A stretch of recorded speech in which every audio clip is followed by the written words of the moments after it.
नमस्कार। आपका अपना चैनल अंतर्मन शिक्षण। बात कहने की जो बार बार बहुत कहने लग जाते कि समय लग गया।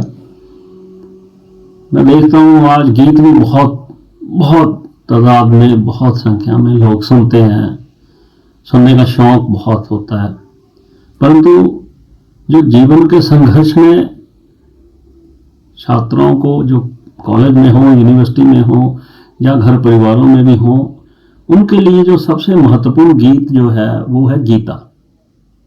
भगवान श्री कृष्ण की कही हुई गीता। गीता जो है उनके मुख से निकले हुए गीत हैं।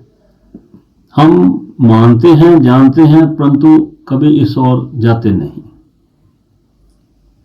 संघर्षमय जीवन में, चाहे आप पढ़ रहे हो, नौकरी में हो, कहीं भी हो, आपको इसका अध्ययन बहुत महत्वपूर्ण और उपयोगी साबित होता है जब आप जीवन के पड़ाव पार करते हैं। संसार में इसमें आप देखते हैं बहुत सी बातें जो हैं आपके किरदार पर भी बहुत शामिल होती हैं, जो की होती है ना, की जिसे हम कहते हैं कि हमारे जीवन में क्या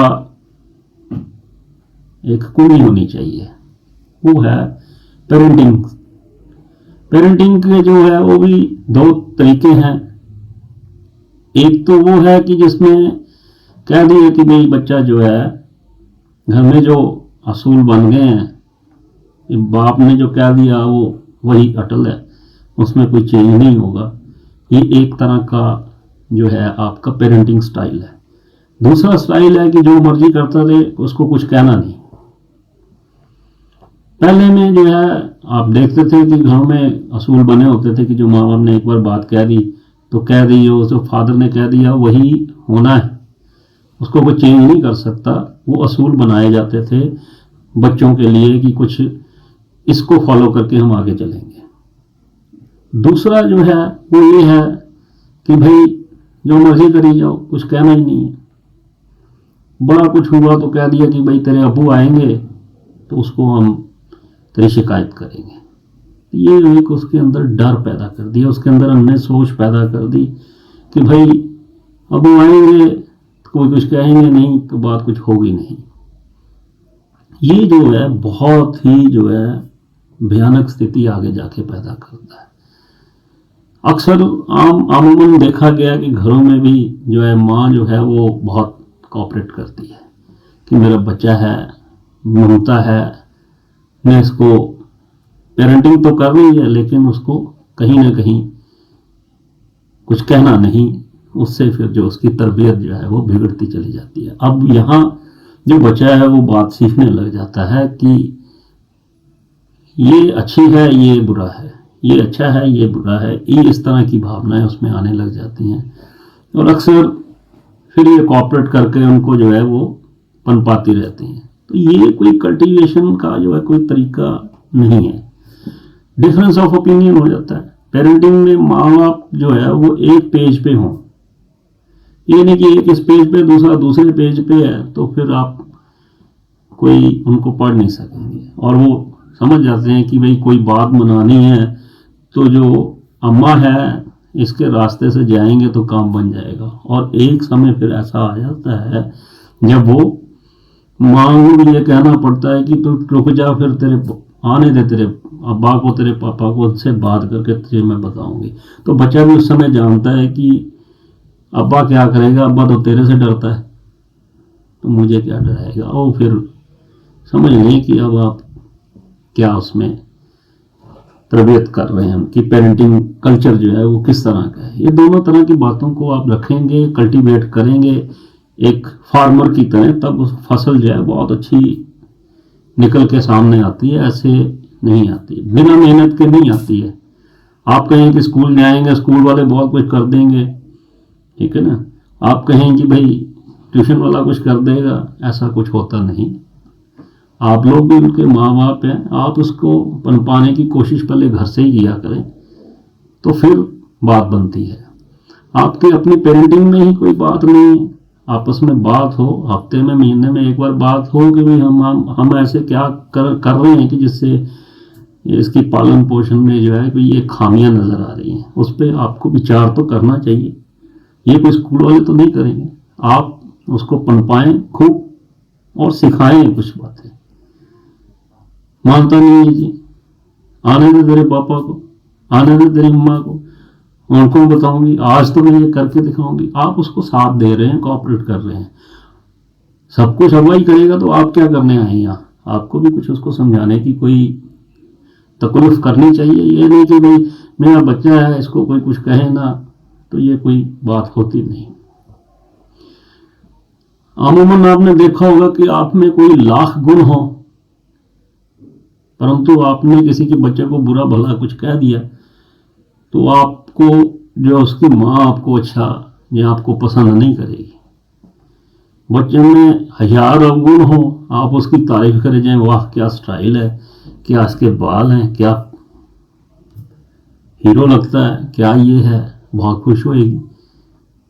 आप पर बड़ी प्रसन्न रहेगी उसकी माँ कि मेरे बच्चे को बहुत शाबाशी मेल रहे हैं, पता नहीं ये क्या इतना बड़ा हो गया है कि लोग इसकी प्रशंसा कर रहे हैं।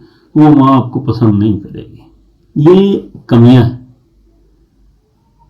नुकसान अपना है, बच्चा आगे जाके कुछ बनने वाला नहीं। ये मन में विश्वास पूरा रख लेना चाहिए पेरेंटिंग के समय। अमूमन जो है बात समझते नहीं। मैं समझता हूं कि जहां हम बहुत कुछ पढ़ते हैं, लिखते हैं, सुनते हैं, समझते हैं और चलते फिरते संघर्ष में जीवन में गीता एकमात्र बहुत ऊंचा साधन बनता है हमारे को आगे ले जाने में। चाहे हम किसी भी वर्ग के हों, हम ही क्यों ना हो, बच्चे हों, छोटे हों, उनके अंदर वो बात हो कि संघर्ष है जीवन में। आप सुबह से शाम तक निकलते हैं, आप इसे इस तरह से देखिए, रथ लेके निकलते हैं, हजारों लोग उस मैदान में कुरुक्षेत्र में आके पहुंच जाते हैं। कोई इधर से आ रहा है, कोई इधर से आ रहा है, कोई इधर से आ रहा है, अपने अपने रथ लेके आते हैं, अपने अपने अहम, अपने अपने घमंड और अपने अपने गुरुओं की ताकत को आजमाने के लिए पहुंच जाते हैं। चाहे आप एग्जामिनेशन में हो, आप कोई परीक्षा देना चाहते हैं, वहां पे भी आप देखते हैं तरह तरह से लोग रोल नंबर लेके अपने अपने रथ पे चढ़े हुए हैं। कोई अहम का, कोई मान का, कोई दम का, कोई सिफारिश का, कोई किसी की, कोई किसी की। जहां कहीं आप काम करते हैं वहां पे भी आप देखें तरह तरह के रथ आपको नजर आएंगे। वहां भी घंटियां बजती हैं एक एक करके।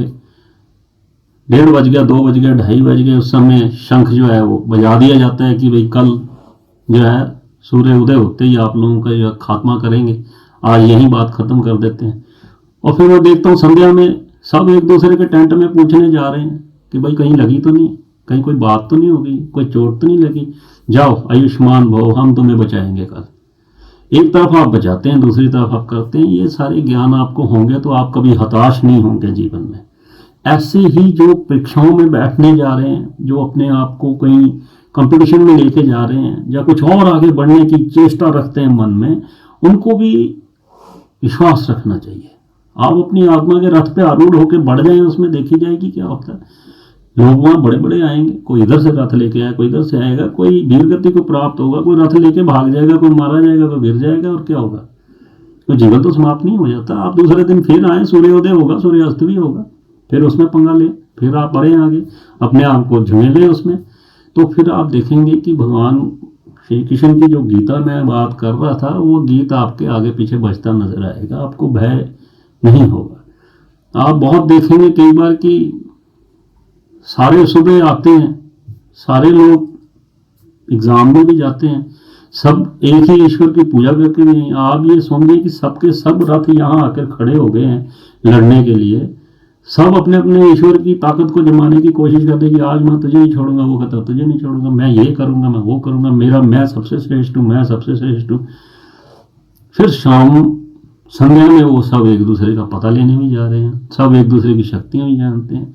तो ये जीवन को समझें आप कि आप किस तरह की योद्धा हैं। अपनी अहमियत को, अपने आप को, अपने वजूद को समझने की कोशिश करनी चाहिए। बच्चों को खासकर मैं विशेष परामर्श देता हूं कि अपने आप को निरंतर बढ़ने की कोशिश करें। फिर आप देखेंगे कि हताश, निराश और किसी तरह से भी आपको भय नहीं लगेगा। अमूमन आप देखते हैं कहीं आप बातें करते हैं,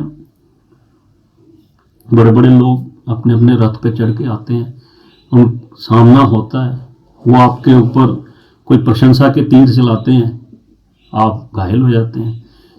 कोई आप पे अहम का चलाता है, कोई किसी तरह का चलाता है। आपको यदि उन सब विद्याओं की परिपूर्णता होगी तो आप भयभीत नहीं होंगे, आप भी उसी तरह का तीर चलाकर उनको घायल करने की हिम्मत रखेंगे, क्योंकि जहाँ अपना रथ मोड़ ले वहां से फिर आवश्यकता ही क्या है।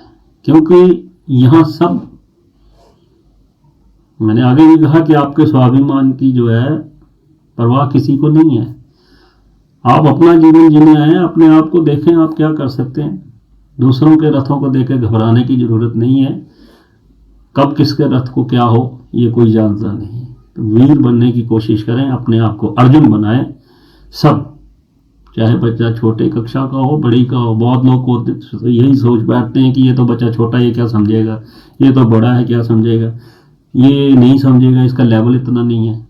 छोटा भी बहुत कुछ समझता है, ये भूल होती है हमारी। बड़ा भी बहुत कुछ समझता है। सब समझदार हैं, समझने की कोशिश करें। आगे फिर कुछ कहना होगा, खासकर पेरेंट्स जो अपनी जिम्मेवारी को भी समझें कि आप किस तरह की पेरेंटिंग कर रहे हैं, और एक पेज पे रहें। माँ बाप समझें एक दूसरे को, बात को, और कोई ऐसे कर्म उनके सामने ना हो जिससे कि उनके ऊपर कुछ ऐसा इफेक्ट पड़े।